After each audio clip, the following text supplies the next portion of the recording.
I think 1 year అయినట్టుంది. Last year సత్వాలో పర్లేదు సత్వాలో ఒక డెమో కండక్ట్ చేసినాము. అది మన కెపాసిటీ మన కేపబిలిటీస్ ఏమున్నది చేసి, సో ఈసారి కొంచెం ఎక్కువ మందిని అందరినీ పిలిచి మీకు ఒక demo class plus press meet, ఇది 2 పార్ట్స్గా ఈరోజు ఆర్గనైజ్ చేయడం జరిగింది. ఇది ఆర్ఎంజీ కదా, ఆర్ఎంజెడ్ మై హోమ్ అండ్ ఆర్ఎంజెడ్కి సంబంధించినటువంటి కమర్షియల్ బిల్డింగ్ ఇది, అండ్ ఆఫీసెస్ అవన్నీ కూడా ఉంటాయి. సో ప్రతి హై రైజ్ బిల్డింగ్లో కూడా వాళ్ళకి ఇంటర్నల్ ఫైర్ ఫైటింగ్ సిస్టమ్స్ అన్నీ ఉంటాయి. అవి మెయింటైన్ చేయడం కోసం ఒక స్టాఫ్ని పెట్టుకోవాల్సి ఉంటుంది. ఫైర్ సేఫ్టీ ఆఫీసర్ అంటారు వాళ్ళని. సో ఈ బ్లాక్ డ్రెస్లో ఉన్నటువంటి వాళ్ళు ఈ యొక్క బిల్డింగ్ సంబంధించినటువంటి ఫైర్ సేఫ్టీ, బ్లూ డ్రెస్లో ఉన్న వాళ్ళు వాళ్ళ ఎగ్జిక్యూటివ్, అండ్ సెక్యూరిటీ స్టాఫ్ కూడా డిఫరెంట్ యూనిఫామ్ ఉంటుంది. అంటే ప్రతి ఎస్టాబ్లిష్మెంట్ కూడా వాళ్ళ యూనిఫామ్ పెట్టుకుంటారు. హాస్పిటల్స్లో ఒక టైప్ ఆఫ్ యూనిఫామ్, ఒక రెడ్ కలర్లో బుల్లెట్ పెట్టుకుంటారు. సో దట్ చూడగానే వీళ్ళు ఫైర్ స్టాఫ్ అని అర్థమవుతుంది. ఓకే, యా ఇక్కడ మార్చాలి. మీరు కూర్చోండి, మీరు కూడా కూర్చోండి. Yeah this. సో ఆర్ఎంసెల్ నుంచి కానీ ఆల్మోస్ట్ మనం 400-500 మంది వరకు ప్రైవేట్ వాళ్ళకు ట్రైనింగ్ ఇచ్చినాము. సో ఇప్పుడు మన ఫైర్ ట్రైనింగ్ ఇన్స్టిట్యూట్లో ప్రైవేట్ పర్సన్స్ కూడా ఈ ఫైర్ సేఫ్టీకి సంబంధించినటువంటి ట్రైనింగ్ ఇస్తాము. ఒకటేమో ఫైర్మెన్కి ఈక్వలెంట్ కోర్స్ ఒకటి ఉంది, రెండోదేమో సూపర్వైజరీ కోర్స్ కూడా ఉన్నది. సో సూపర్వైజరీ స్టాఫ్కి ఏమో ఫైర్ ఫైటింగ్ ఎట్లా అనేది వాళ్ళకి నేర్పిస్తాను. ఓకే, సో ఇక్కడ మార్చు. ఓకే, మీరు ఆఫీసర్స్ మీరు కూర్చోండి. జస్ట్ ఎక్స్ప్లెయిన్, అంటే మా వాళ్ళు అంతా కరెక్ట్గా ఎక్స్ప్లెయిన్ చేశారు లేదు, మనం లెక్చరర్గా కొద్ది రోజులు కాదు పని చేసినాం కాబట్టి I can explain better. So ప్రతి హై రైజ్ బిల్డింగ్ అంటే మీనింగ్ ఏంటంటే నేషనల్ బిల్డింగ్ కోడ్ ప్రకారము 15 meters అండ్ అబోవ్ ఉన్నటువంటి బిల్డింగ్స్ అన్నీ కూడా హై రైజ్ బిల్డింగ్ కిందకి వస్తుంది. సో కమర్షియల్ బిల్డింగ్స్లోనైతే 15 meters and above, any 15 meters and above అనేది కూడా హై రైజ్ బిల్డింగ్స్. అదే రెసిడెన్షియల్ అపార్ట్మెంట్స్ అయితే 18 metersకి వస్తుంది మన ఫైర్ యాక్ట్ ప్రకారము, అంటే స్టిల్ట్ ప్లస్ 15 meters అది లెక్క ఉంటుంది. సో ప్రతి హై రైజ్ బిల్డింగ్లో కూడా మనము ఫైర్ యాక్ట్ తర్వాత మన ఇన్స్ట్రక్షన్స్ ప్రకారము ఫైర్ సేఫ్టీ ఆఫీసర్స్ అని పెట్టుకోవాల్సి ఉంటుంది. వాళ్ళందరికీ కూడా జనరల్గా వాళ్ళే ట్రైనింగ్ ఇచ్చుకుంటారు. బట్ మనం లాస్ట్ 1 year నుంచి కూడా మన ట్రైనింగ్ సెంటర్లో, ఫైర్ ట్రైనింగ్ సెంటర్లోనే వీళ్ళందరికీ కూడా ట్రైనింగ్ ఇస్తున్నాము. చాలామంది స్పాన్సర్ చేస్తున్నారు. అంటే వాళ్ళు ట్రైనింగ్ అయిన తర్వాత వేరే అని చెప్పేసి కొంత ప్రాబ్లం అయితే ఉన్నది. బట్ స్టిల్ ఈ వాట్ ఎవర్ మన responsibility as a government body, మన రెస్పాన్సిబిలిటీని వాళ్ళకి నేర్పిస్తున్నాం అన్నమాట, ఫైర్ రెస్పాన్సిబిలిటీని. సో ఈ ఫైర్ సేఫ్టీ ఆఫీసర్స్ మొత్తం ఫైర్ సిస్టమ్స్ అన్నీ కూడా సూపర్వైజ్ చేసుకుంటూ అక్కడ ఎక్కడైనా ఫైర్ సంబంధించినటువంటి అలారం వచ్చినా కానీ లేకపోతే ఇండికేటర్స్ ఏమైనా అలర్ట్ చేసినా కానీ ఇమీడియట్గా ఆ ఏరియాకి అటెండ్ అవుతారు. సో ఆల్రెడీ మీరు కింద డెమోలో బ్రేక్ చేసి చూపించారా అండ్ అందరు చూసారా లేదా?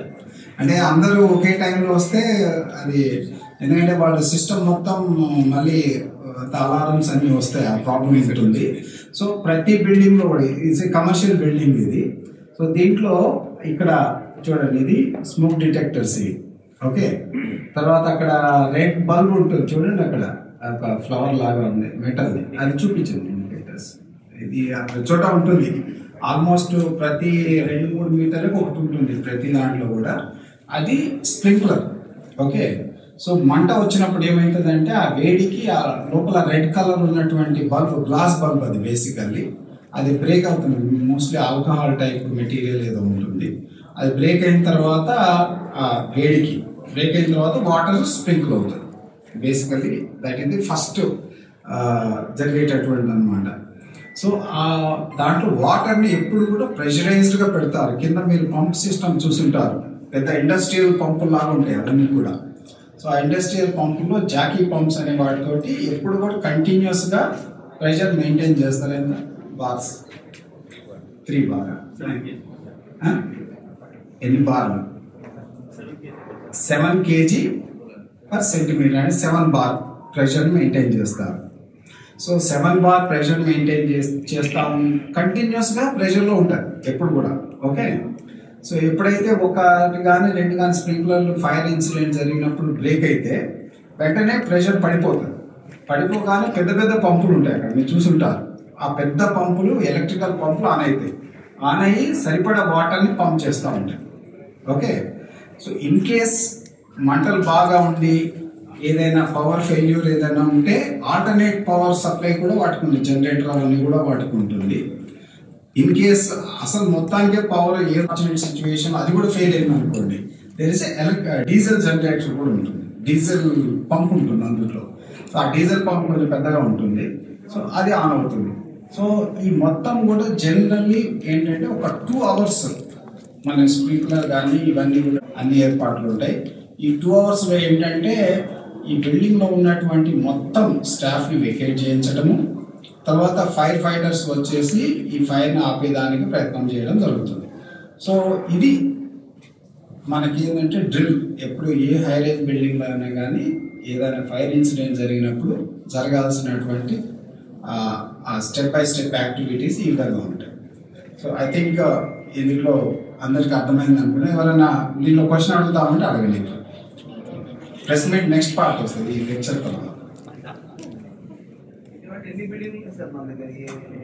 మొత్తం ఈ ఏరియా కాదు, మన హైదరాబాద్లో యాజ్ ఆఫ్ నౌ దాదాపు 3,500 వరకు అంటే ఆక్యుపైడ్ బిల్డింగ్స్ ఉన్నాయి, హైరైజ్ బిల్డింగ్స్. అంటే 15 meters అండ్ అబౌవ్ ఈ సైజ్ బిల్డింగ్స్ అబౌట్ 100. ఆ డేటా నేను తర్వాత చెప్తాను. సో మోర్ దాన్ 100 అయితే ఉంటాయి. ఓకే, ఈ సైజ్ బిల్డింగ్స్ మోర్ దాన్ 100 ఈజీగా ఉంటాయి. బట్ మోర్ దాన్ 15 meters ఉన్నాయి మాత్రం ఆక్యుపైడ్ ఆల్రెడీ 3,500 ఉన్నాయి. మనము ప్రొవిజనల్ ఎన్ఓసి ఇచ్చింది అరౌండ్ 7,000. అంటే ఇంకా అండర్ కన్స్ట్రక్షన్ అవన్నీ కూడా ఉంటాయి. సో ఇది నంబర్ జనరల్లీ మీకు అవైలబుల్ ఉన్నాయి.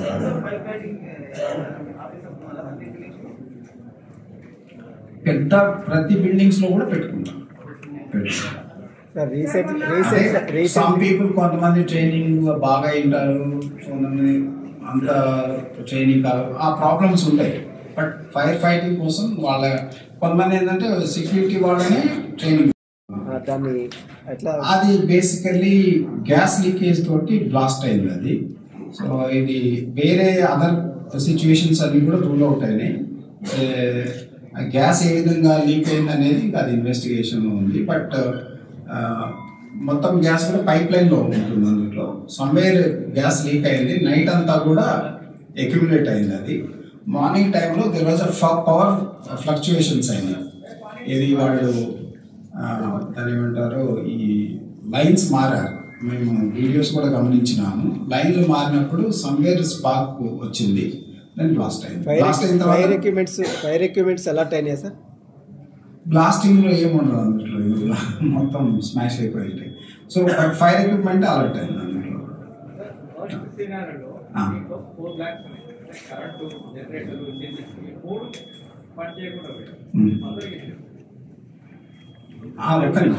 ఎవాక్యుయేషన్ ఈ మొత్తం సిస్టమ్స్ అన్ని కూడా ఇవన్నీ కూడా ఫస్ట్ ఎయిడ్ ఫైర్ ఫైటింగ్ అంటారు. సో ఇనీషియల్ ఫైర్ ఫైటింగ్కి ఇది పనిచేస్తూనే ఉంటుంది. స్టార్ట్ అవుతుంది, జనం ఎవాక్యుయేట్ చేయాలి.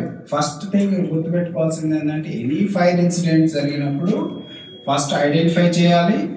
ఐడెంటిఫై చేసిన తర్వాత అలారం, ఎవరన్నా చిన్న ఫైర్ ఎక్కడానికి కనపడింది అనుకోండి, రెడ్ ఫైర్ అలారమ్స్ బాక్సులు ఉంటాయి, అక్కడ అలర్ట్ చేయాల్సి ఉంటుంది.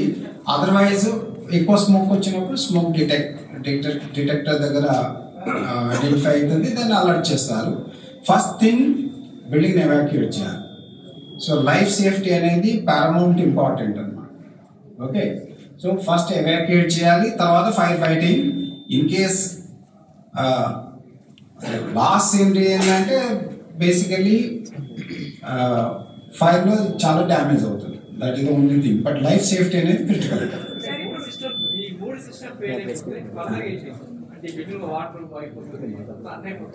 వాటర్ అయిపోతుంది, పవర్ పోతుంది. ఫస్ట్ పవర్ పోతుంది, తర్వాత వాటర్ అయిపోతుంది, తర్వాత మన ఫైర్ ఇంజన్ వచ్చి ఫైర్ ఫైటింగ్ జరుగుతూనే ఉంటుంది. 3 days పట్టింది మనకి. Hundreds of tons of material. అక్కడ ఆల్రెడీ హై టెన్షన్ వైర్స్ కూడా ఉన్నాయి. కరెంట్ ఫ్యాక్టరీస్ విషయంలో కొంత అటు ఎలక్ట్రికల్ డిపార్ట్మెంట్ కి ఫైర్ డిపార్ట్మెంట్ కి తేడాలు వచ్చాయని చెప్పేసి వచ్చింది విషయం. అదే మనకు జరిగిందా sir? These are the issues. ఇప్పుడు మీరు ఫైర్ ఇన్సిడెంట్ జరగకుండా ఎన్ని ప్రికాషన్స్ వీలైతే అంత తీసుకోవాలి. ఒకసారి మంటలు మొదలైన తర్వాత ఆపడం అనేది డిఫికల్ట్. ఓకే, ఫైర్మెన్ కష్టపడతారు, ఆపడానికి ప్రాణాలొడ్డి పోరాడతారు. కానీ ఇప్పుడు మీరు అక్కడ జీడిమెట్లో జరిగినటువంటి ఇన్సిడెంట్లో hundreds of tons of material ఉన్నది అక్కడ. ఇది మీరు పెట్రోలియం ప్రోడక్ట్స్ మీకు ఎప్పుడైనా చూస్తుంటారు, ప్లాస్టిక్ తయారు చేసేటటువంటి పెట్రోలియం ప్రోడక్ట్ ఒకసారి అంటుకుంటే సో దాంట్లో మనం కూడా టన్నుల కొద్ది మెటీరియల్ వేస్తే తప్ప ఆగదు. అది ఒకటి. రెండవది ఏంటంటే ఆ సిచ్యువేషన్లో ఇట్ ఈస్ జస్ట్ డిఫికల్ట్. మనం ఏంటంటే ఫైర్ పక్కకి స్ప్రెడ్ కాకుండా మొత్తం బర్న్ అయ్యే వరకు దాన్ని అలౌ చేస్తారు, పక్కకి స్ప్రెడ్ కాకుండా. These are all tactics. Fire ఎట్లా ఫైట్ చేయడం అనేది ఇంకా ఆఫీసర్స్, అక్కడ ఉన్నటువంటి స్టాఫ్ ఆ సిచ్యువేషన్ బట్టి మొత్తం ఆపుతామా. ఇప్పుడు ఫర్ ఎగ్జాంపుల్ అక్కడ మెటీరియల్ ఉన్నది కదా, ఆర్పినా కానీ మెటీరియల్ వల్ల వాళ్ళకి ఎవరికి లాభం లేదు, ఎందుకంటే అది కరిగిపోవడం, ఖరాబ్ అయిపోతుంది. ఆర్పడానికి విపరీతమైనటువంటి వాటర్ కానీ, తర్వాత హండ్రెడ్స్ టన్స్ ఆఫ్ మెటీరియల్ ఏది పౌడర్ అది ఫోమ్ కానీ అది వేయాలి. Even then there is no guarantee. So ఆ సిచ్యువేషన్లో ఏం చేస్తారంటే సిచ్యువేషన్ బట్టి we allow that material to burn, controlled burning అంటారు. So these are all the tactics. Firemen ఏ విధంగా చేస్తారనేది వాళ్ళ మాన్యువల్ ప్రకారం, తర్వాత ఎక్స్పీరియన్స్ ప్రకారం హ్యాండిల్ చేస్తారు. అది బేసికలీ ప్రొడక్షన్ ప్రాసెస్లో షార్ట్ సర్క్యూట్ అవుతుంది, ఎలక్ట్రికల్ ఆరిజిన్. బట్ వాళ్ళు ఐడెంటిఫై చేసేసరికి పెట్రోలియం మెటీరియల్ కాబట్టి, పెట్రోలియం ప్రోడక్ట్స్ కాబట్టి ఫాస్ట్గా అంటుకుందాం. సార్, ఇప్పుడు హై రైజ్ బిల్డింగ్స్ లో ఉన్నటువంటి ఎవరైతే ప్రైవేట్ ఫైర్ ఫైటర్స్ ఉంటారో వాళ్ళకి ఫైర్ డిపార్ట్మెంట్ అయితే ట్రైనింగ్ ఇస్తుంది. ట్రైనింగ్ ఇచ్చిన తర్వాత వాళ్ళని నియమిస్తున్నాము, ఇది హై రైజ్ బిల్డింగ్స్ అని చెప్పారు కదా. లేదా ముందు అపాయింట్ చేసుకొని మన దగ్గర ట్రైనింగ్ పంపిస్తారు. అయితే మేము ట్రైనింగ్ అయిన వాళ్ళు కొంతమందికి ఇచ్చుకుంటారు. It is up to them how eligibility ఏంటి, అంటే వాళ్ళు ఏ రకంగా ఎలిజిబుల్ గా దే స్పెసిఫిక్ క్రైటీరియా ఏం లేదు. వాళ్ళు దే షుడ్ బి ట్రైన్డ్ అంతే. Training in fire fighting. Generally ఇప్పుడు ఏంటంటే అపార్ట్ ఫ్రమ్ మనం ఇది ఫైర్ డిపార్ట్మెంట్ ట్రైనింగ్ ఇచ్చే దాంతో పాటు ఈ సెక్యూరిటీ ఏజెన్సీస్ కానీ మెయింటెనెన్స్ కంపెనీస్ ఉంటాయి. ఈ కంపెనీ పేరేంటి? మెయింటెనెన్స్ కంపెనీ సిబిఆర్ఈ అని ఒక కంపెనీ ఉంది. There are some reputed companies. వాళ్ళు ఏంటంటే ఫైర్ ఫైటింగ్ వాళ్ళు ట్రైనింగ్ ఇచ్చుకుంటారు. సో సిబిఆర్ఈ, ఇంకా కొన్ని పేర్లు చెప్పండి. జేఎల్ఎల్. సో అట్లా డిఫరెంట్ కంపెనీస్ ఉన్నాయి. మీరు గమనిస్తే కొంత పెద్ద కంపెనీస్ పోయినప్పుడు యూనిఫామ్లో కనిపిస్తుంటారు, డిఫరెంట్ టైప్స్ ఆఫ్ యూనిఫామ్లో. So these are all different కంపెనీకి సంబంధించినటువంటి వాళ్ళు. They are professionals. ఇది సెక్యూరిటీ, తర్వాత ఫైర్ కానీ, తర్వాత మిగతా మెయింటెనెన్స్, ఇట్లాంటి వాటిల్లో ప్రొఫెషనల్ కంపెనీస్ ఉన్నాయి. జనరల్గా ఏంటంటే మనం we don't come across these people కాబట్టి అవగాహన అంత ఛాన్సెస్ తక్కువ ఉంటాయి మనకి. ఓకే, సో ఇది ఫైర్ ఇన్సిడెంట్ జరిగినప్పుడు ఎస్కేప్ అయ్యే దానికోసం ఫైర్ టవర్ అనేది ఒకటి ఉంటుంది ప్రతి బిల్డింగ్లో కూడా. Commercial depending upon the floor area one అయితే పక్కా ఉంటుంది. రెండవది మూడవది అనేది బిల్డింగ్ సైజుని బట్టి నేషనల్ బిల్డింగ్ కోడ్ ప్రకారం ఉంటుంది. సో ఈ ఫైర్ టవర్లో ఫస్ట్ ఎంటర్ కాగానే ఒక చిన్న లాబీ ఉంటుంది. లాబీలోంచి అక్కడే ఫైర్ లిఫ్ట్ ఉంటుంది. తర్వాత మళ్ళీ ఒక ఫైర్ డోర్ లోంచి పోతే స్టేర్ కేస్ ఉంటుంది. సో ఎవరైతే దిగగలరో ఫైర్ ఇన్సిడెంట్ జరిగినప్పుడు లాబీలోకి పోయి ఫైర్ అలారం నొక్కేసి then they should get down from escape from the building. Basically escape from the building, that is the concept. Now fire incident జరిగినప్పుడు ఈ ఫైర్ మిగతా లిఫ్ట్లన్నీ ఆగిపోతాయి ఎక్సెప్ట్ ఫైర్ లిఫ్ట్ని ఫైర్ మెన్ కెన్ ఆపరేట్. లోపల నుంచి top back system అవన్నీ కూడా ఉంటాయి. ఆపరేట్ చేసి ఎవరైతే లిఫ్ట్ మెట్ల మించి దిగలేకపోతున్నారో వాళ్ళని లిఫ్ట్లోంచి కిందికి తీసుకుపోతారు. తర్వాత ఫైర్ ఫైటింగ్ ఏదైనా ఎక్విప్మెంట్ పైకి తీసుకోవడానికి కానీ దేనికైనా కానీ ఆ లిఫ్ట్ దానికి ఆల్టర్నేట్ పవర్ సప్లైస్ ఉంటాయి కంటిన్యూ, అందరికి అన్ని లిఫ్ట్లకి కూడా ఉంటాయి. దీనికి fail proof, full proof system ఉంటుంది. సో అందుకోసం దాన్ని ఫైర్ లిఫ్ట్ అంటారు. పెద్ద లిఫ్ట్ సైజ్ కూడా పెద్దగా ఉంటుంది. So these are the life safety systems అన్నమాట బిల్డింగ్స్లో ఉండేటటువంటి. So in 2023, there were many major incidents like Swapna complex and then Deccan complex of Minister Road and one hotel also. So people were found violating, like they were in cellar, they were operating commercial buildings and all. So in many cases it was found that they had not obtained the NOCs. So in 2000, any progress happened? So except Swapnalo, మిగతా buildings అన్ని కూడా non high rise building. Unfortunately ఏమైందంటే fire యాక్ట్లో NOC system is there only for the high rise buildings. Non high rise బిల్డింగ్స్కి NOC system లేదు కాబట్టి they don't come to us. So basically ఆ account అనేది మనకి తెలియదు, అసలు బిల్డింగ్ ఉందని, తర్వాత అక్కడ కమర్షియల్ యాక్టివిటీ ఉందనేది మనకి తెలియదు. అంటే మీనింగ్ ఆ రికార్డులో ఉండదు, తర్వాత అందులో ఏం సిస్టమ్స్ ఉన్నాయి ఏంటనేది మనకి తెలియదు. So that is the problem. So 99% of the fire incidents last 1-2 ఇయర్స్లో జరిగినటువంటి వాటిలో 99% ఆఫ్ ది ఫైర్ ఇన్సిడెంట్స్ అన్నీ కూడా నాన్ హైరేజ్ బిల్డింగ్స్లోనే అయినాయి.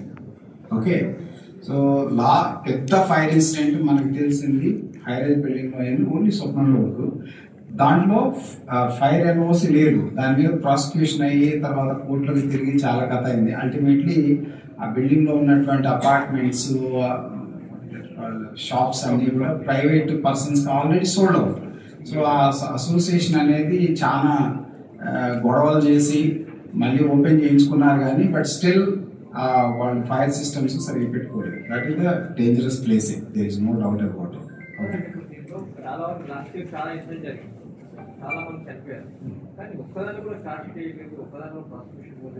ప్రాసిక్యూషన్. సో అన్ఫార్చునేట్లీ ఏంటంటే ప్రాసిక్యూషన్లో 2 parts. ఒకటేమో క్రిమినల్ ప్రాసిక్యూషన్ ఏమో పోలీస్ చేస్తారు, సో అది ఛార్జ్ షీట్లు అయి ఉంటాయి. బట్ మన ఫైర్ డిపార్ట్మెంట్ చేసేది సివిల్ ప్రాసిక్యూషన్. అది నోటీసులకి ఆన్సర్, ఇది ఎట్లా అంటే ప్యూర్ సివిల్ కేసు ఏ విధంగా ఉంటుంది ఆ విధంగా ఉంటుంది. దాని మీద పెద్ద రిజల్ట్ ఉండదు కాబట్టి మీకు తెలియదు దాని ప్రాసెస్ ఏం జరిగింది అనేది. బట్ క్రిమినల్ కేసెస్లో charge sheets. We are not leaving, process నడుస్తూ ఉంటుంది. బట్ ద రిజల్ట్ సివిల్ ప్రాసెస్లో మీకు తెలుసు, it takes time. That is the issue. సికింద్రాబాద్లో బ్యాటరీ బండి సంబంధించి బిల్డింగ్ మొత్తం సంబంధించి యాక్షన్ లేదు, ఏం లేదు, బిల్డింగ్ మళ్ళీ సీజ్ చేయలేదు. ద ప్రాబ్లం ఏంటంటే ఫైర్ యాక్ట్లో బిల్డింగ్ సీజ్ చేయటము ఇట్లాంటి ఏం ప్రొసీజర్స్ పెట్టాలి. ఎక్సెప్ట్ ప్రాసిక్యూషన్ అంటే ఎవడైతే రెస్పాన్సిబుల్ ఉంటుందో వాడిని ప్రాసిక్యూట్ చేయమని అంటారు. దాని రిజల్ట్ అనేది నేను ఇప్పుడు చెప్పలేను, ఎందుకంటే ఇట్ టేక్స్ టైం. అంటే సంగారెడ్డి లాంటి ఘటన కూడా జరిగింది, ఒక ఫైర్ ఇన్సిడెంట్ సారస్వం ఒక వాడని, అక్కడ కూడా చాలా మంది చనిపోవడం కూడా జరిగింది. బ్లాస్టింగ్ అది బ్లాస్ట్ అయింది. అంటే అసలు వాళ్ళకి సంబంధించి చెక్ చేస్తున్నారా సార్? అంటే సో దట్ ఏదైతే ఫ్యాక్టరీ నేను కూడా చూసాను, అది ఫ్యాక్టరీలో ఫైర్ సిస్టమ్స్ అన్ని కరెక్ట్గా ఉన్నాయి. But it was a blasting, బాయిలర్లో జరిగినటువంటి బ్లాస్టింగ్ తోటి కాబట్టి ఇట్ ఈస్ ఇన్స్టాంటేనియస్. ఏ ఫైర్ సిస్టమ్ కూడా ఆ సిచ్యువేషన్లో పనిచేయదు. That is the problem. చాలా కమర్షియల్ బిల్డింగ్స్ జిహెచ్ఎంసీ నుంచి పర్మిషన్ తీసుకుంటున్నాయి కానీ మీ దగ్గర నుంచి తీసుకోవట్లేదని చెప్పేసి చెప్పాం కదా. ఫైర్ యాక్ట్లో ఏంటంటే హైట్ రెస్ట్రిక్షన్ పెట్టారు. ఎన్ఓసి సిస్టంలో హైరైజ్ బిల్డింగ్స్ వరకే ఫైర్ డిపార్ట్మెంట్ ఫైర్ ఎన్ఓసి ఇస్తారు, మిగతా వాళ్ళకి ఎవరికి వాళ్ళు ఫైర్ సిస్టమ్స్ పెట్టుకోండి అని చెప్పేసి రాశారు. సో ఎవరికి వాళ్ళు ఫైర్ సిస్టమ్ పెట్టుకోవాలి. Okay, I think mostly doubts clear అయి ఉంటాయి. ఓకే, నా అది పెట్టే బెటర్ చూసి చెప్పాల్సి వస్తుంది. కాన్ఫరెన్స్లో మీ ద్వారా ప్రజలందరికీ తెలియజేయాలని చెప్పేసి మేము అనుకున్నాము. సో దానికి ఇక్కడ చేసినటువంటి అందరూ పత్రికేయ మిత్రులు, మీడియా మిత్రులు అందరికీ కూడా శుభాకాంక్షలు, శుభాభినందనలు తెలియజేస్తున్నాను. సో ఫస్ట్ మనకి మొత్తం కంట్రీలో కూడా ఫస్ట్ ఫైర్ డిపార్ట్మెంట్ నాకు తెలిసి ముంబైలో ఒకటి ఫస్ట్ పెట్టారు, దాని తర్వాత నిజాం స్టేట్లోనే పెట్టారు. సో 12 ఫైర్ స్టేషన్స్ ఉండేది నిజాం టైంలో. మోరిస్ ఫైర్ ఇంజిన్ అని 1914లోనే కొన్నారనమాట. అది ఎక్కడ మ్యూజియంలో ఉన్నది అది. సో అది మనకి starting of the fire system in fire department in Hyderabad. Then 2009లో AP command AP ఉన్నప్పుడు డిపార్ట్మెంట్ పేరు Andhra Pradesh state disaster response and fire service department అని చెప్పేసి పేరు మార్చడం జరిగింది. తర్వాత చట్టం మాత్రం 1999లో చేశారు. 1999లో ఫైర్ యాక్ట్ని ఎనాక్ట్ చేయడం జరిగింది. తర్వాత 2006లో రూల్స్ వచ్చినాయి. సేమ్ యాక్ట్ని స్టేట్ డివైడ్ అయినప్పుడు తెలంగాణ ప్రభుత్వం కూడా అడాప్ట్ చేసుకోవడం జరిగింది. గత ఫ్యూ ఇయర్స్ మీరు గమనిస్తే తెలంగాణ ఫైర్ డిపార్ట్మెంటు ఈ రెస్క్యూ ఆపరేషన్స్లో కూడా చాలా పార్టిసిపేట్ చేస్తూ ఉన్నది. ప్రధానంగా మనకి గోదావరిలో కానీ, తర్వాత భూపాలపల్లి, వరంగల్, ఖమ్మం డిస్ట్రిక్ట్స్, ఖమ్మంలో కానీ, మహబూబాబాద్లో కానీ ప్రతి చోట కూడా వర్షాకాలంలో జరుగుతున్నటువంటి వరదల్లో ఈ రెస్క్యూ ఆపరేషన్స్ కండక్ట్ చేస్తూ ఉన్నారు.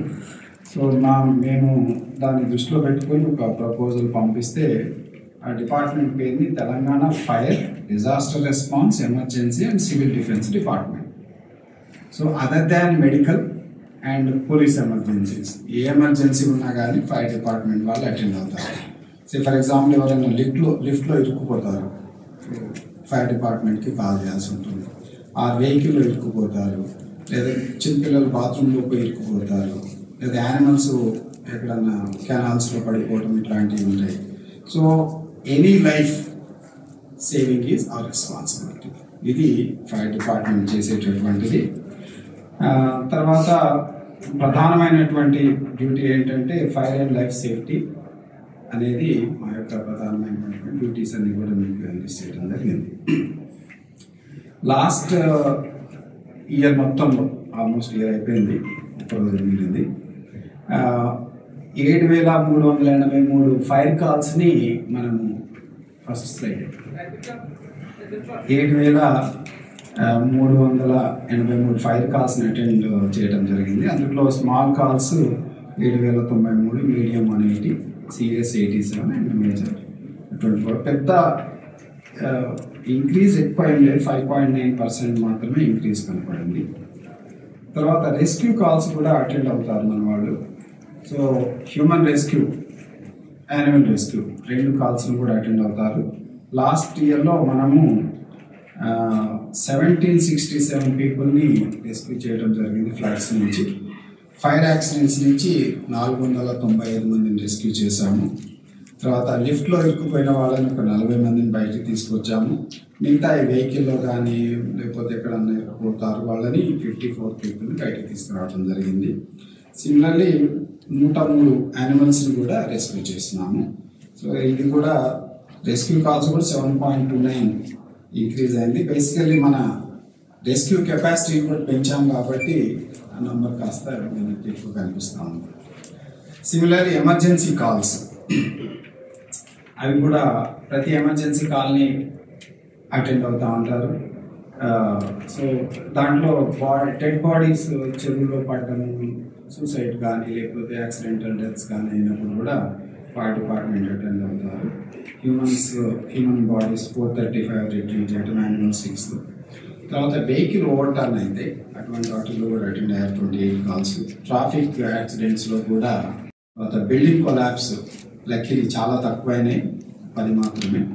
దెన్ ట్రీ క్లియరింగ్, వరదల సమయంలో కానీ ఫ్లడ్స్లో కానీ పెద్ద పెద్ద వర్షాలలో ఈ చెట్లు పడిపోతుండే అవి కూడా అటెండ్ అయ్యారు. తర్వాత ఈ పంపింగ్ కాల్స్, మనకి వర్షాకాలం ప్రధానంగా ఈ ప్రాబ్లమ్స్ వస్తుంటాయి, సెల్లార్స్లో నీళ్లు చేరుకుంటుంటాయి. సో ఆ టైంలో కూడా గుర్తుపెట్టుకొని మన ఫైర్ డిపార్ట్మెంట్ వాళ్ళ దగ్గర పంప్స్ ఉంటాయి. ఓకే, దాన్ని పంప్స్ తోటి మొత్తం డివాటరింగ్ చేస్తారు. సో లాస్ట్ ఖమ్మం ఫ్లడ్స్లో ఆ పంపులతోటి రోడ్డు కూడా క్లీన్ చేశారు మన వాళ్ళు. సో ప్రజలకి ఏ ప్రాబ్లం వచ్చినా కానీ మేము అటెండ్ అవుతామని ధైర్యంగా ముందుకు పోయినారు. సుధాకర్ వాళ్ళదే, తర్వాత వేరే ప్లేస్లో ధర్నాలు వెళ్ళారు. అందరూ కూడా ఎవ్వరు ఏమంటారు ఒళ్ళు దాచుకోవడం అనేది లేకుండా ఎంత కష్టమైనా కానీ మన వాళ్ళు ఈ యొక్క రెస్క్యూ కాల్స్ని అటెండ్ అయ్యారు. దెన్ అవేర్నెస్ ప్రోగ్రామ్స్ కూడా లాస్ట్ ఇయర్ మొత్తం కలిపి 8,433 అవేర్నెస్ ప్రోగ్రామ్స్ అటెండ్ అయ్యారు. Surprise inspections 157. యాక్చువల్గా ఏంటంటే 1 సర్ప్రైజ్ ఇన్స్పెక్షన్ పర్ మంత్ అని ఆఫీసర్ పెట్టినారు. అది డిస్కస్ చేసినాము, అట్లీస్ట్ 1 per week అని చేయాలని చెప్పేసి వీళ్ళు ఇంక్రీజ్ చేస్తున్నాము. ఇట్స్ ఓన్లీ టెక్నికల్గా ఏవైతే సర్ప్రైజ్ చేసేటో అంత మాత్రమే రిఫ్లెక్ట్ చేసినారు. బట్ అవేర్నెస్ ప్రోగ్రామ్స్ మాత్రం 8,000 అంటే దాదాపు పర్ డే 30 దాకా అవేర్నెస్ ప్రోగ్రామ్స్ని కండక్ట్ చేయడం జరిగింది. తర్వాత మన దగ్గర 147 ఫైర్ స్టేషన్స్ ఉన్నాయి.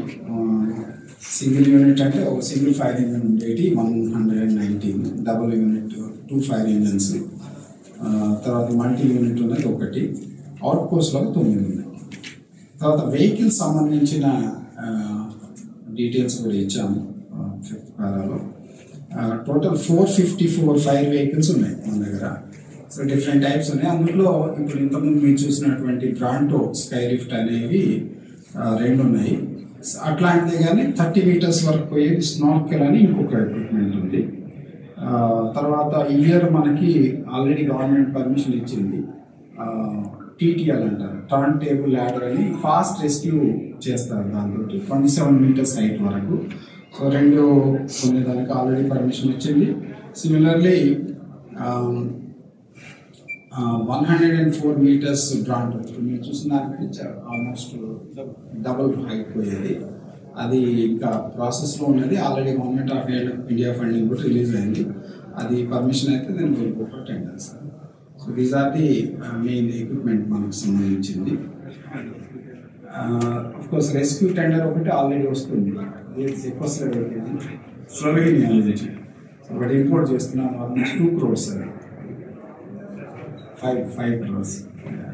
సో 5 crores తోటి రెస్క్యూ టెండర్ ఒకటి ఆల్రెడీ తయారైంది, అది ఇంపోర్ట్ చేస్తున్నాము. అట్లాంటి మన దగ్గర వరంగల్లో, తర్వాత హైదరాబాద్ ఇట్లాంటి ప్లేసెస్లో రెస్క్యూ టెండర్స్ అంటే రెస్క్యూ ఎక్విప్మెంట్ ఉంటుంది. అందులో basically any kind of rescue equipment అందులో ఉంటుంది. సో అవి అవైలబుల్ ఉన్నాయి.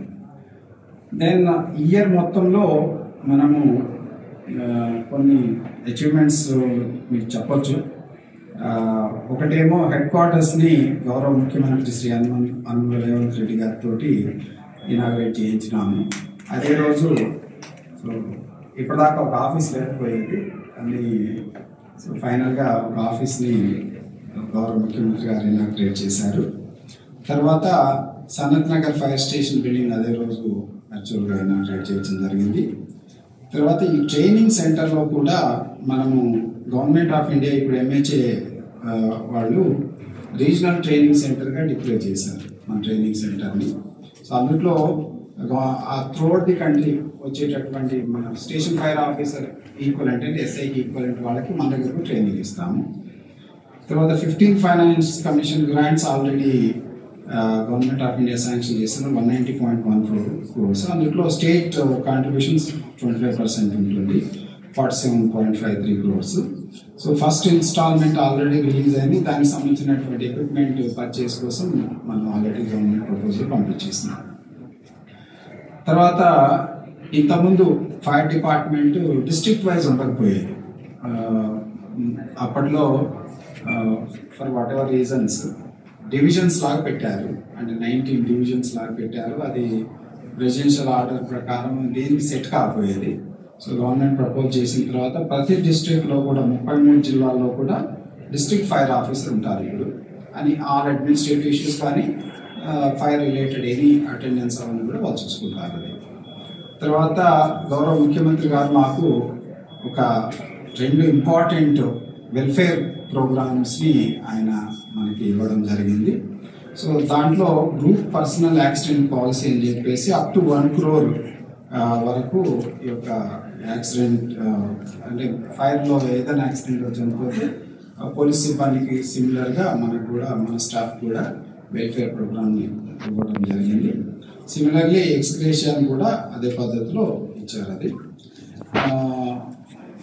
రిక్రూట్మెంట్ సంబంధించి మనకి కొంచెం డెఫిషిట్ ఉండేది, డ్రైవర్స్ తోటి ప్రాబ్లం ఉండేది. సో గవర్నమెంట్ ఒక 77 మంది ఎక్స్ సర్వీస్ మెన్ని అపాయింట్ చేసేదానికి మనకు పర్మిషన్ ఇచ్చారు. అందులో సగం మంది ఆల్రెడీ జాయిన్ అయిపోయారు. తర్వాత ఇక అతి ముఖ్యమైనటువంటి అచీవ్మెంట్ ఏంటంటే ఈ సంవత్సరం గౌరవ ముఖ్యమంత్రి గారు చూసుంటారు అందరూ, ఖమ్మం మహబూబాబాద్ ఫ్లడ్స్ టైంలో రివ్యూ చేసినప్పుడు వందలాది మంది ఫ్లడ్స్లో ఇరుక్కుపోయినారు, వాళ్ళని సేవ్ చేసినారు. పర్టికులర్లీ మన ఫైర్ డిపార్ట్మెంట్ బోట్స్ తోటి మీరు చూసారు బయట బోట్స్, వాటితోటి దాదాపు 880 మందిని నైట్ టైం రెస్క్యూ చేసినారు. ఈవెన్ ఎన్డీఆర్ఎఫ్ వాళ్ళు కూడా ఆ రోజు సేవ్ చేశారు. సో జనరల్ వాళ్ళు నైట్ టైం చేయరు, ఎందుకంటే వెరీ రిస్కీ. సో అంత రిస్క్ చేసి ఫైర్ డిపార్ట్మెంట్ సంబంధించిన సిబ్బంది 880 మంది అప్రాక్సిమేట్లీ నైట్ టైం షిఫ్ట్ చేయడం జరిగింది. సో అది తర్వాత మిగతా ఇన్సిడెంట్స్ దృష్టిలో పెట్టుకొని ముఖ్యమంత్రి గారు మన స్టేట్లో కూడా స్టేట్ డిజాస్టర్ రెస్పాన్స్ ఫోర్స్ ఉండాలని చెప్పి ఎన్డీఆర్ఎఫ్ తరహాలో ఉండాలని చెప్పేసి డిసైడ్ చేసి 2000 మందితోటి మనకి ఎస్డిఆర్ఎఫ్ని ఫామ్ చేయడం జరిగింది. దాంట్లో 10 కంపెనీలు 1000 people Telangana special police battalion నుంచి ఉంటారు, 1000 పీపుల్ ఏమో ఫైర్ డిపార్ట్మెంట్ సంబంధించినటువంటి వాళ్ళు ఉంటారు. ఇది కాకుండా మొత్తం ఫైర్ స్టేషన్స్ కూడా డిజాస్టర్ రెస్పాన్స్ స్టేషన్స్గా డిక్లేర్ చేయడం జరిగింది. సో ప్రతి ఫైర్ మ్యాన్ ఫైర్తో పాటు ఏ డిజాస్టర్ అయినా కానీ అటెండ్ అవుతారు. సో ఎందుకంటే ఇవన్నీ కూడా డిఫరెంట్ అసెంబ్లీ ఏరియాస్లో ఉంటాయి కాబట్టి, డిఫరెంట్ తాలూకాల్లో ఉంటాయి కాబట్టి ఈజీగా అక్కడికి మన వాళ్ళు వెళ్ళి ఏదైనా రెస్క్యూ ఆపరేషన్స్ కండక్ట్ చేసేదానికి అవకాశం ఉంటుంది. ఈ సందర్భంగా గౌరవ ముఖ్యమంత్రి గారికి మా డిపార్ట్మెంట్ తరఫున కృతజ్ఞతలు మళ్ళీ చెప్పాల్సి ఉంటుంది.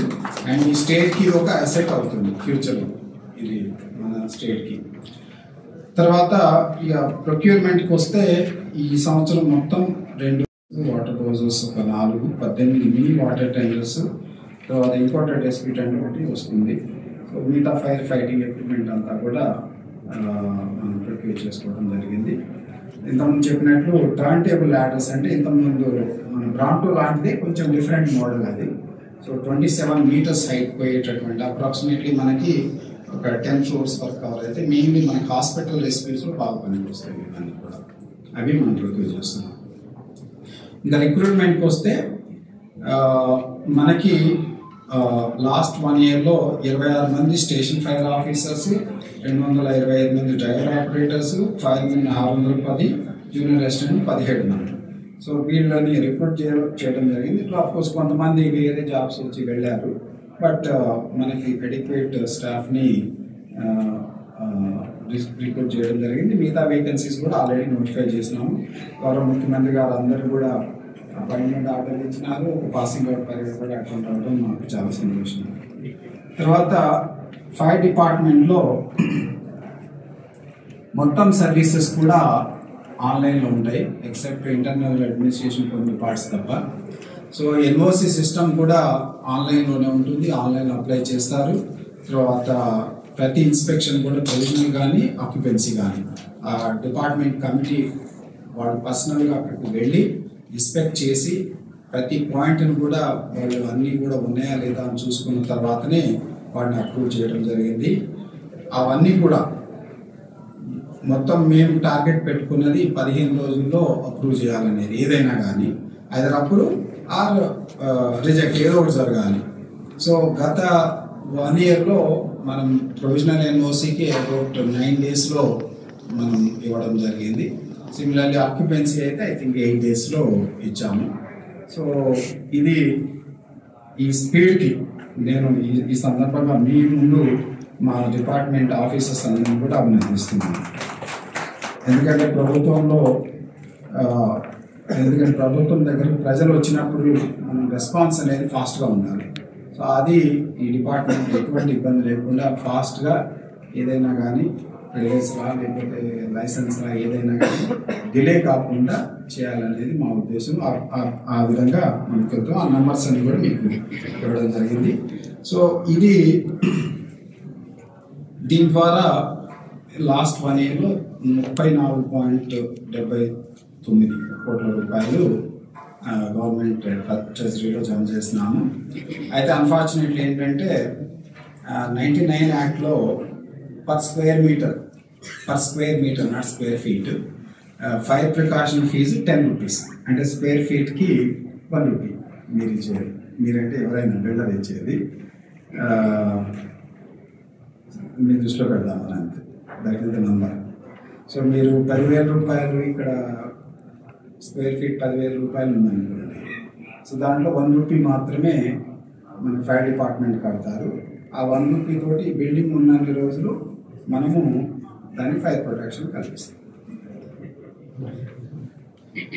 తర్వాత బడ్జెట్ సంబంధించి చిన్న ఇవ్వడం జరిగింది. లాస్ట్ ఇయర్ 198.47 crores తోటి బడ్జెట్ శాంక్షన్ చేసినారు. తర్వాత Telangana fire disaster response emergency and civil defence training institute నేను మెన్షన్ చేసినట్లు వట్టినాగులపల్లిలో ఉంది 10.7 acresలో. సో లాస్ట్ ఇయర్లో 825 డిపార్ట్మెంట్ స్టాఫ్కి ట్రైనింగ్ ఇచ్చినాము. ఎన్ఎఫ్ఎస్సి నాగ్పూర్ నుంచి 130 నేషనల్ ఫైర్ సర్వీస్ కాలేజ్ అని ఉంటుంది, వాళ్ళు మనకు 130 మంది ట్రైనింగ్ పంపించారు ఇక్కడికి. ప్రైవేట్ స్టాఫ్ ఒక 405 మందికి మనం ట్రైనింగ్ ఇచ్చినాము. టోటల్ 1350 మంది ట్రైనింగ్ ఇవ్వడం జరిగింది. డిఫరెంట్ కోర్సెస్ మీకు ప్రెస్ నోట్లో మెన్షన్ చేసినాము. ఇందులో ప్రధానంగా బేసిక్ ట్రైనింగ్, తర్వాత ప్రీ ప్రమోషనల్ ట్రైనింగ్, తర్వాత మిగతా ప్రైవేట్ స్టాఫ్కి వాళ్ళకు కూడా ట్రైనింగ్స్ ఇవ్వడం జరుగుతుంది. సో దీనిలో మనకి ట్రైనింగ్ సంబంధించినటువంటి అన్ని ఎక్విప్మెంట్లు కూడా మనం ప్రొవైడ్ చేయడం జరిగింది. సో ఇక లాస్ట్ పార్ట్ ఏంటంటే ఫ్యూచర్లో ఏం చేస్తారని అడుగుతారు. సో ఇయర్ ప్రయత్నం చేస్తాము. ఈ ఫైర్ యాక్ట్ని 99లో అయింది, దాన్ని ఏమీ అమెండ్మెంట్ జరగలేదు. సో కొన్ని అమెండ్మెంట్స్ని గవర్నమెంట్ ప్రపోజ్ చేయడం జరిగింది. అవి కన్సిడర్ చేస్తే ప్రజలకు ఇంకొంచెం మేలు జరుగుతుందని మేము భావిస్తున్నాము. తర్వాత విత్ ఇన్ ది డిపార్ట్మెంట్ కొంత సర్వీస్ రూల్స్ కూడా ఈ కొత్త ప్రెసిడెన్షియల్ ఆర్డర్ తర్వాత మాడిఫై చేయలేదు, అవి కూడా ప్రపోజ్ చేయడం జరిగింది. దాంతోపాటే ఈ 15th ఫైనాన్స్ కమిషన్కి సంబంధించినటువంటి గ్రాంట్స్ని స్పెండ్ చేయడం కోసం ఆల్రెడీ ప్రపోజల్స్ పంపించాము. దాంట్లో మనకి చాలా ఎక్విప్మెంట్ వస్తుంది. దాంతోపాటు కొన్ని ఫైర్ స్టేషన్స్ కూడా కన్స్ట్రక్ట్ చేయడం జరుగుతుంది. So these are the things ఈ యొక్క ఫైర్ డిపార్ట్మెంట్కి సంబంధించింది. దీంట్లో ఏమైనా క్వశ్చన్స్ ఉంటే ఆన్సర్ చేస్తాను. లాస్ట్ ఇయర్ కూడా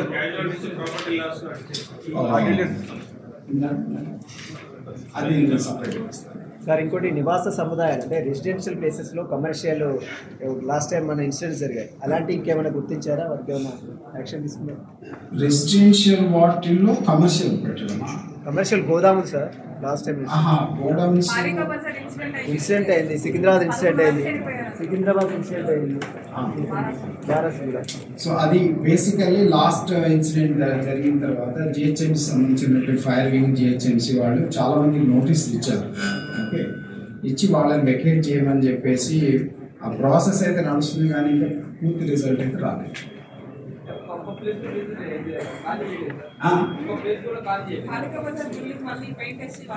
ఇంకా పాత బస్తీలో అలాంటి గోదాములు చాలా ఉన్నాయి సార్, వాటిని ఎందుకు?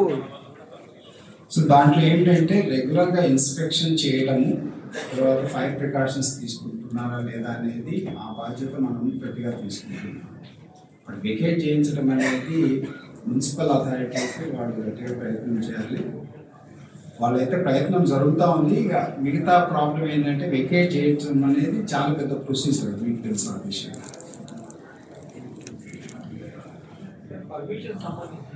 పర్మిషన్ సంబంధించి ఎన్ఓసి కోసం రిజెక్ట్ చేస్తారు, ప్రస్తుతం రిజెక్ట్ చేస్తారు, 1 లక్ష రూపాయలు కడతారు.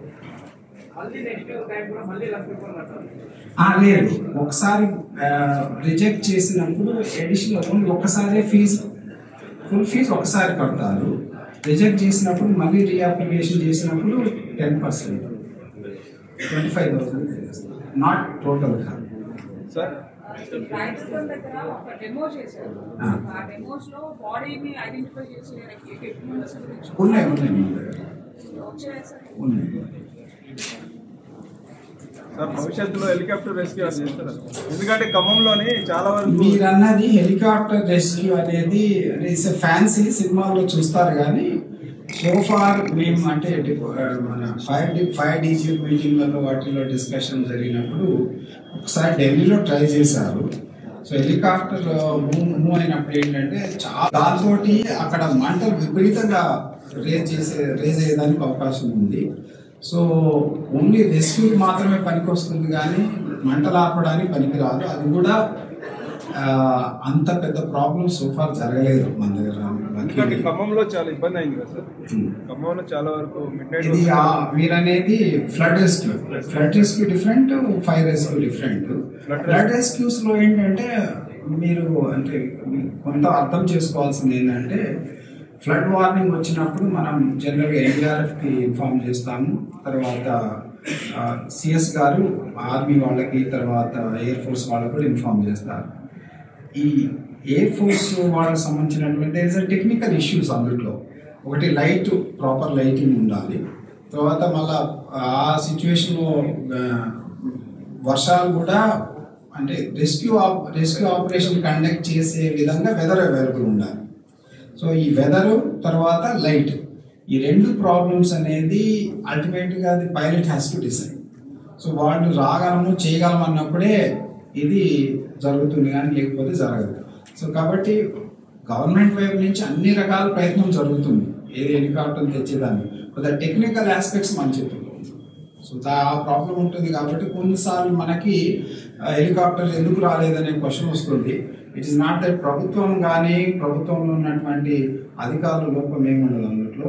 ద టెక్నికల్ ఆస్పెక్ట్ నేను చెప్పినట్లు వెదర్ కానీ, తర్వాత రెస్క్యూ లైట్ కండిషన్స్, రెస్క్యూ చేయగలిగే పరిస్థితి ఉందా లేదా అనే పరిస్థితిని బట్టి ఆ రోజు హెలికాప్టర్ ఆ పైలట్స్ వాళ్ళు డిసైడ్ చేస్తారు.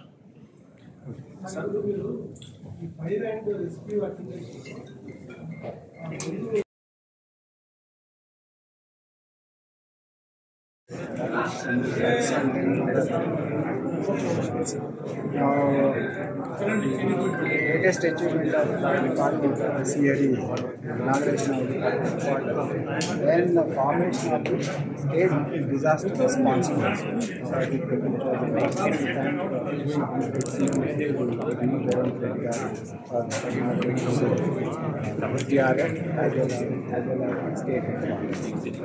Our future plan will be train our people for the rescue operations as well as the fire operations that will be that may happen in the future.